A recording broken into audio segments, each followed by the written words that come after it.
விஷ்ணு புராணத்தை வைத்து சொல்லுகின்ற போது 10 அவதாரம். இறைவனுக்கு மாதுக்கு என்ன சரஸ்வதிக்கு 1000 பிறவின்னு சொல்லுகிறது அகிலம் திரட்டம்மா சொல்லுவார்.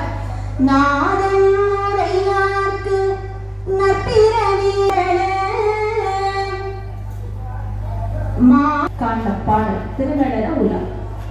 ஆனால் இங்க ஐயா சொல்லியிருந்தார்.